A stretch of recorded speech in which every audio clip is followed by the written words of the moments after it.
Boa tarde. Kimbo teko kanda dia okul dene Congo. Unu kia. E unu dia ambungina nga dia de tela kanda dene Congo. Luto mazule matu. Loto malanda. Lo banza. Nzevo. Atwa yengi. Kaze muko. Seto mokena muna Kikongo. Muna Dingala. Ye Português. Apangizama. Ambuta. Abobanga bo.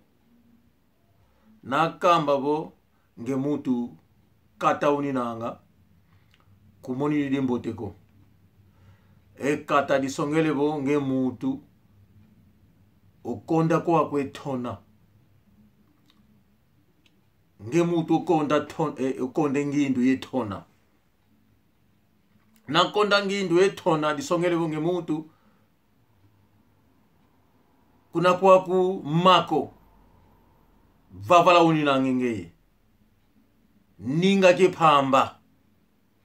Toke na bumvula. Okonda kwa ni makuntu. Okonde ngindu.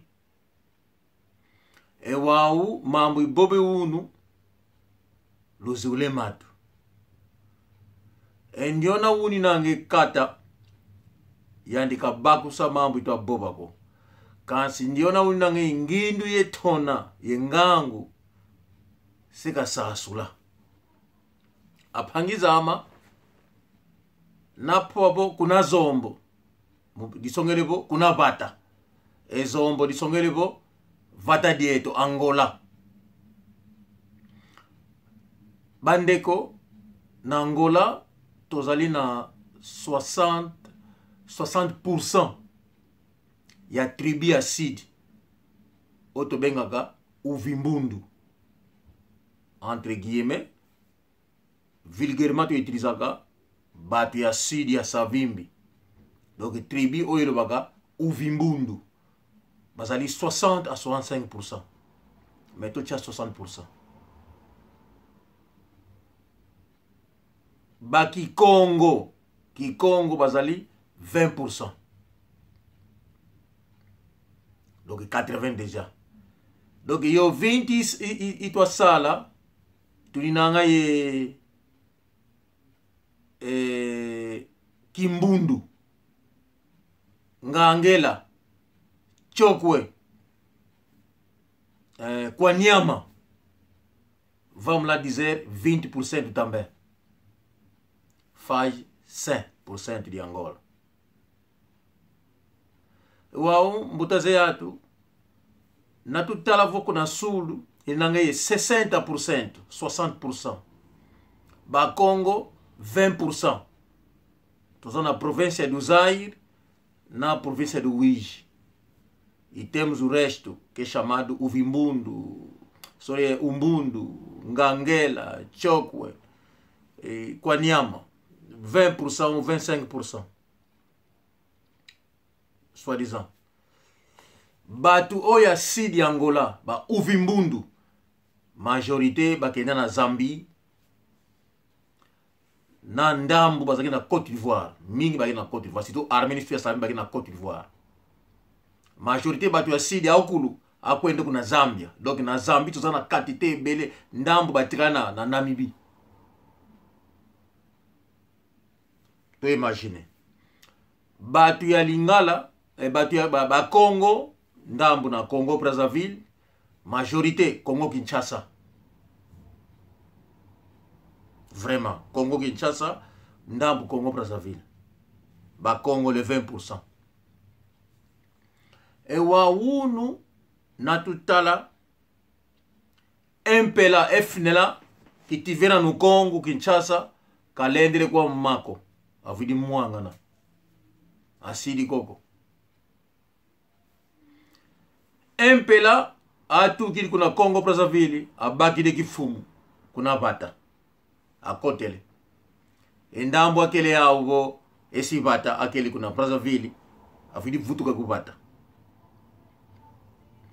Watu wakeli kusulu kuna Zambia asidi koko indamba asidi kuna Namibia avidi kosala kuma savimpi kakotako mkuna nwani kakeli na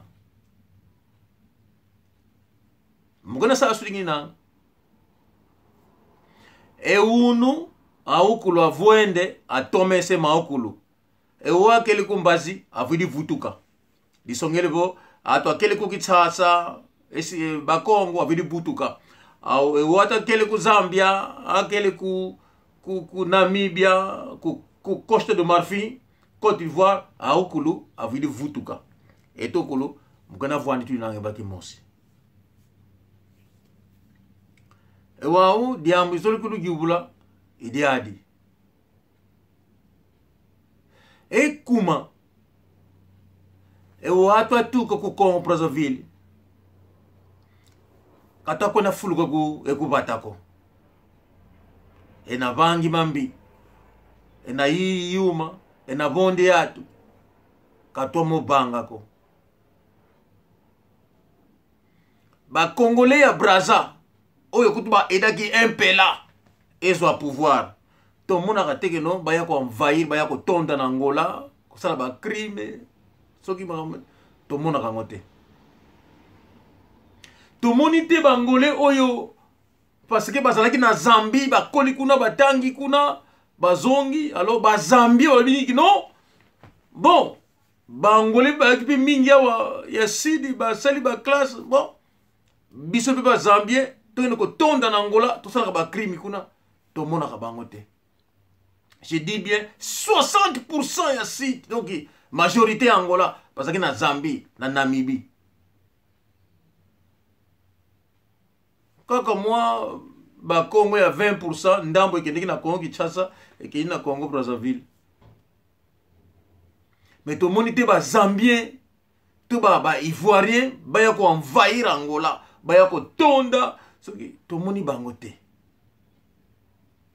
mais ngana surtout la question pourquoi seulement les Congolais de Kinshasa pourquoi parce que ba FNL yango pe Angola yango bazwa te FNL yango ba muanga na kutu bango surtout ba musokile batikala kuna na Congo ndambo bazonga ndambo bakenda soki na Sud Afrique ba koma ba troupe Buffalo tout ça mais pourquoi kaka ezalaka kino Congolais ya Kinshasa il faut envahir Angola atonda kuna yango nini oyo bango basalaki oyo eleki edi nini bapesaki na Angolais oyo eleki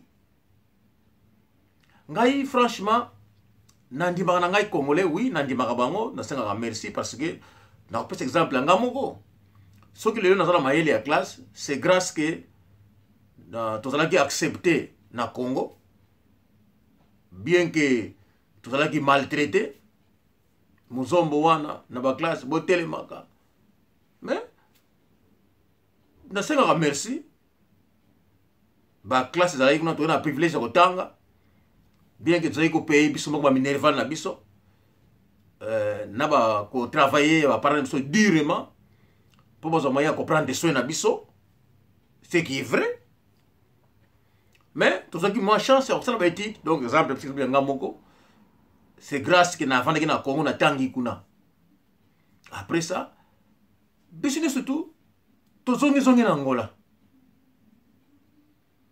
d'ailleurs nakopesa bino likambo moko peut-être bonegizaka yango na poto awa tozali na bangolais belé mais boyebaka kino majorité ya bangolais oyo bomonaka baza na poto awa sont tous des militaires 80% ya bangolais oyo baza na poto sont tous des militaires ata omoni ye asape na ye atiene makelele asala lokola kuto ndire ayebi histoire Angola te azali militaire parce que chez nous au pays l'armée était obligatoire okomona mama moko boye na Angola avanda azana ba 70 ans 90 ans avanda kotika munduki penalité elle a fait l'armée donc elle a fait le service militaire ba mama oni Angola mona wana avanda koko wana donc ya wana mona armée angolaise peuple angolais ata avandi na ndako isifika kino bokabla bango ba arme evandi na ndako tango yo ennemi zo ya kofuye donc ikoko aza wana ayebi komanipule munduki mwana ya moke ayebi komanipule munduki donc ndako nyonso tokomana na tata tina mwana ya suka babetaka munduki ezalaki obligatoire na Angola oza na ndako oza na classe bayeki oza na classe oke service militaire oza na mosala bayeki oza na mosala oke service militaire donc c'était comme ça na Angola et bon tout baza na poto awa ata omoni ye azotia toujours exception ezangaka te parce que bazoki ma chance mwa ndeko baglisse ye aleki mais toleka biso nyonso na service militaire d'ailleurs ngai nakoloba na bino parce que bapoto tozoya oyo bamosusu baza kofinga bato lokola toza na poto oyo toza ensemble ngai ntango naye poto nayaki na ITA à cette époque ITA ezwi ngai mbala moko na Luanda ti na kiti na l'école 2 heures d'ITA école escale kaka nasalaki na kiti mbala moko na Angleterre donc naya lokola bino ti boya na makolo boya na babwatu boya soki ndenge nini parce que na poto bozo kotia makele kofinga bato business tosangani naza na bahistoire ebele na koraconte bino boyebaki te mpi bokokamwa po tokomi na mwa moko ke il faut tomibimisa sikoyo bayo biso toyeba nani nga nayaki poto te mpo nazala réfugié te esprit wana ya kikongole nde na mutu esilaki bien te ekomisi ngaki bon nabenda na kaka mais nga nayaki na poto nayelaki mosala donc je ne vous dirai pas pourquoi nayaki poto mais nayaki mosala donc soki botuni bato oyo baza ya cc bakoyebisa bino e ya des gens ti lelo babangaka ti lelo bazali donc biso toya bapoto oyo toya mosala toya kingunda te toya te ko pa nzala toya koluka te toya mosala honorable Apasha Bora nazoyebisa yo lelo toya mosala Aimé Dozola de Mwintu Tempo toya musala Chaka Sunga João biso toyaki musala omoni Mambo de Panama tozolo blango parce que bato bayebaki te Afonso Keva Kikita Ntumi Tangwa Afonso Nzolu Vonda Tony Lemushi Godinho César toyaki musala biso na poto mais ere moko esprit wana esaliki non osuti makambo oyo ya bien ya vie yo ya mboka na yo eseliki lelo oyo mutu moko akobotola yo elamba afuti te azoganga pe me bayebi te oyo kibe akotala bitu na biso bango bayebi te bandeko oyo nazoloba na bino ezali kaka rappel ya moke nazopesa bino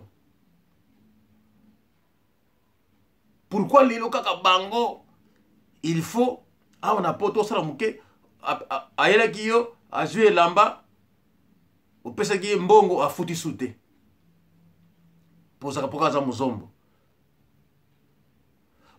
akoya koluka yo mpona mosala okosala mosala boye ekomi mbongo mindondo mpo afuta yo yango mais baza na bandeko oyo baza munoko moko ekolo moko oyo bakosala mosala mpona bango batiki bango baye koluka yo mpo mbongo bafuta te donc quelque part baza na makambo moko boye na mitu na bango mpo batika oyo ya bango baluka yo bafuta mbongo te donc ezalaka mitema keno tozwa bango mpo bango nalingi mpo bana korefléchir na oyo nazoloba na bino nalingi boba na ko réfléchir na oyo nazoloba na bino